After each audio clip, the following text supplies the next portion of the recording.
Burkina Faso ने Trump को ठुकराया और उसने पलटवार किया। Story with तंजरुल। ओह मेरे लोगों, क्या आपने सुना क्या हुआ?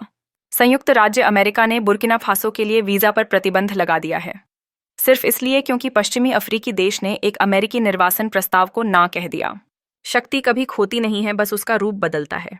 जब ओआगादुगु में अमेरिकी दूतावास ने सभी वीजा सेवाओं को निलंबित कर दिया तो यह सिर्फ कागजी कार्रवाई नहीं थी, यह सजा थी। बुर्किना फासो ने अमेरिका के आव्रजन खेल में शामिल होने से इनकार कर दिया। उसने वॉशिंगटन की उस मांग को ठुकरा दिया जिसमें कहा गया था कि ट्रंप की कार्रवाई के तहत निकाले गए प्रवासियों को अपने देश में शरण दी जाए। कुछ ही घंटों में दूतावास की लाइटें मंद हो गईं और एक नई कूटनीति का जन्म हुआ, विरोध की कूटनीति। यह सिर्फ वीजा फ्रीज नहीं था, यह आज्ञाकारिता का अंत था। और यह कितनी दूर जाएगा, चलिए जानते हैं। अक्टूबर के महीने की 10 तारीख 2025 की सुबह ओआगादुगु में बाकी दिनों जैसी ही शुरू हुई। धूप से तपे रास्ते, मोटरसाइकिलों की आवाजें अमेरिकी दूतावास की ऊंची दीवारों के पास से गुजरती हुईं और वीजा आवेदकों की कतारें जो अपने दस्तावेजों को फोल्डरों में थामे खड़ी थीं। फिर अचानक दूतावास के नोटिस बोर्ड पर संदेश बदल गया। एक ही पैराग्राफ में लिखा था, सभी नियमित वीजा सेवाएं अगले आदेश तक निलंबित की जाती हैं। कोई कारण नहीं, कोई माफी नहीं, बस उस देश की खामोशी जो हमेशा पारदर्शिता की बातें करता है। 1 घंटे में लाइनें गायब हो गईं। दोपहर तक यह खबर पूरे शहर में फैल गई। लोगों ने पहले सोचा कि शायद यह कोई तकनीकी दिक्कत है, लेकिन कूटनीतिज्ञ बिना वजह कुछ नहीं करते और जल्द ही असली वजह सामने आ गई। बुर्किना फासो ने अमेरिका के उस प्रस्ताव को ठुकरा दिया था जिसमें कहा गया था कि ट्रंप की सख्त आव्रजन नीति के तहत निकाले गए लोगों को स्वीकार किया जाए। वॉशिंगटन की भाषा में इसे मानवीय पुनर्वास पहल कहा गया था, लेकिन ओआगादुगु की नज़र में यह उसकी संप्रभु भूमि को दूसरे देश के अस्वीकार किए गए लोगों के लिए कूड़ाघर बनाने जैसा था। विदेश मंत्री करामोको जीन मैरी ट्राओरे उसी शाम राष्ट्रीय टेलीविजन पर आए। उनकी आवाज़ शांत लेकिन मजबूत थी। उन्होंने कहा, बुर्किना फासो निर्वासन की भूमि नहीं है। हमारी मेहमाननवाजी दूसरों की समस्याएं उठाने की अनुमति नहीं है। यह बयान बिजली की तरह गिरा। यह अमेरिका विरोधी नहीं था, यह गरिमा के पक्ष में था। दूतावास के भीतर फोन लगातार बज रहे थे। पत्रकार पूछ रहे थे कि क्या वीजाबंदी ट्राओरे के बयान से जुड़ी है। अधिकारियों ने वही गोलमोल जवाब दिए जो आमतौर पर तब दिए जाते हैं जब सच्चाई बहुत भारी होती है। तकनीकी समायोजन। बाइट, लेकिन जो भी भू राजनीति समझता था जान गया। दूतावास कागज के कारण नहीं बंद होते, वे अभिमान के कारण बंद होते हैं। बुर्किना फासो के आम लोगों के लिए यह बंदी सिर्फ असुविधा नहीं थी, यह एक खुलासा थी। दशकों से वीजा अवसर का प्रतीक था। यह विश्वास की योग्यता सीमाओं को पार कर सकती है। लेकिन एक सुबह में वह भ्रम टूट गया। अचानक हुए इस निर्णय ने दिखा दिया कि जब किसी और के पास चाबी होती है तो आपकी आज़ादी कितनी नाजुक हो जाती है। लोगों ने सवाल करना शुरू किया, अगर एक विदेशी दूतावास एक पल में अपने दरवाजे बंद कर सकता है तो हमारी आवाजाही कितनी अपनी है। समय और सटीक नहीं हो सकता था। कैप्टन इब्राहिम ट्राओरे के नेतृत्व में बुर्किना फासो ने आत्मनिर्भरता की ऐसी नीति अपनाई है जो उसके उपनिवेशोत्तर इतिहास में पहले कभी नहीं देखी गई। सोने की खदानों को वापस लेना, अनुबंधों को दोबारा लिखना और निर्भरता की हर डोर को काटना। इस परिप्रेक्ष्य में वॉशिंगटन का प्रस्ताव कूटनीति नहीं बल्कि अपमान लग रहा था। एक महाशक्ति द्वारा एक संप्रभु देश से अपने नैतिक कचरे को उठाने की मांग। इसलिए उस इनकार का मतलब केवल ना नहीं था, बल्कि ऊपर नीचे की व्यवस्था का उलट जाना था। इसने दुनिया को बताया कि पुराना पैटर्न, पश्चिम मांगता है और अफ्रीका मानता है, अब समाप्त हो चुका है।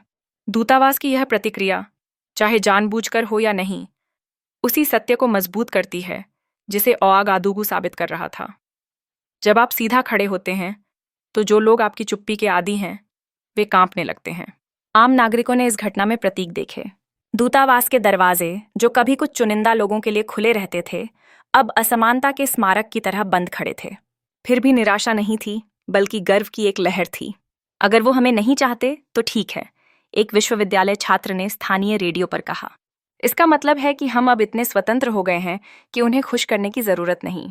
यही भावना बताती है कि यह कहानी एक शहर से कहीं ज्यादा मायने रखती है। वीजा प्रतिबंध सिर्फ एक कूटनीतिक ठंड नहीं है, यह मनोवैज्ञानिक बदलाव है। यह दोनों देशों को यह सोचने पर मजबूर करता है कि वे क्या बन चुके हैं।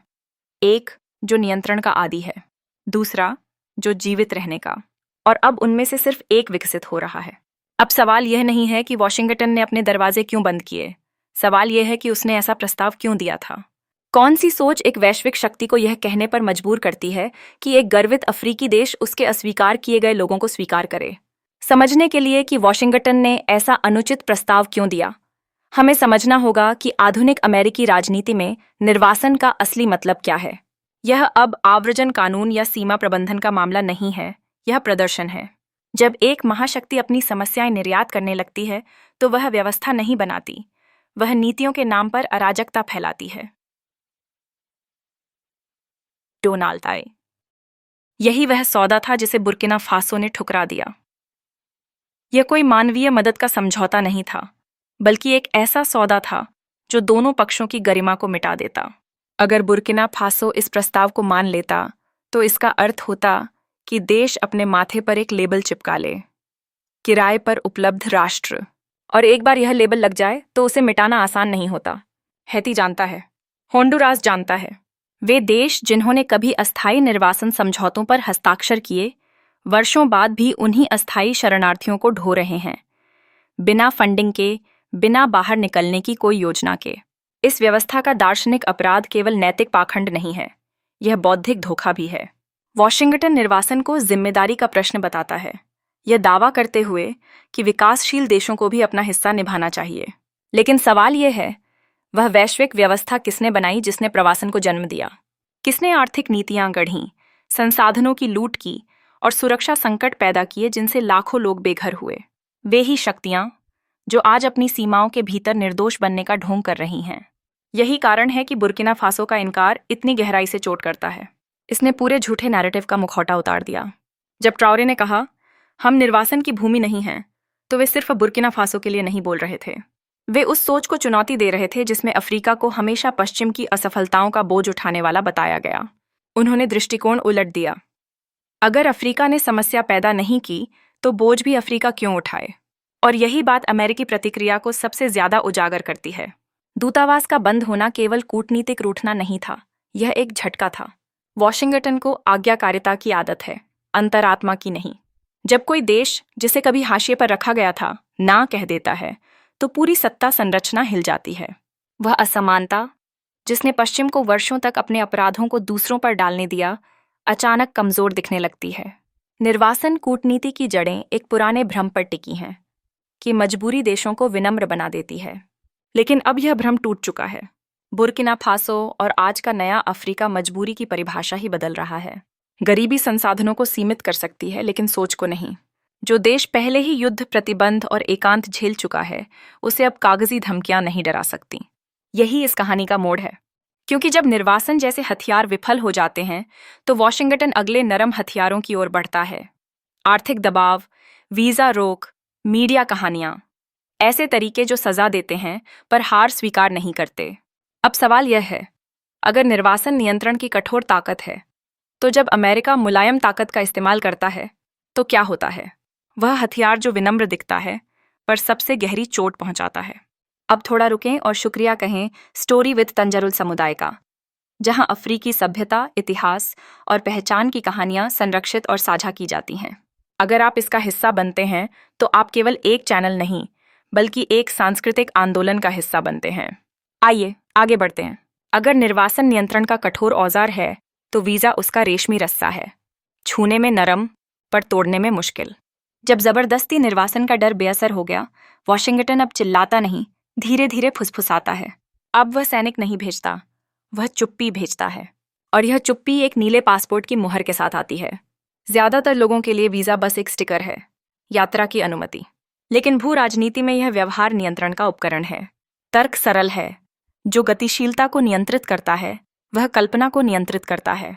अगर आप तय कर सकते हैं कि कौन विदेश में पढ़ेगा, कौन छात्रवृत्ति पाएगा, कौन व्यापार यात्रा करेगा, तो आप अगली पीढ़ी की निष्ठा गढ़ सकते हैं, बिना गोली चलाए।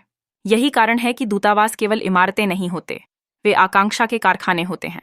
जब ओआगादुगु में अमेरिकी दूतावास ने वीजा निलंबित किया तो उसने सरकार को नहीं, बल्कि उस वर्ग को निशाना बनाया जो सीमाओं से आगे सपने देखता है। संदेश कागजी नहीं, मानसिक था।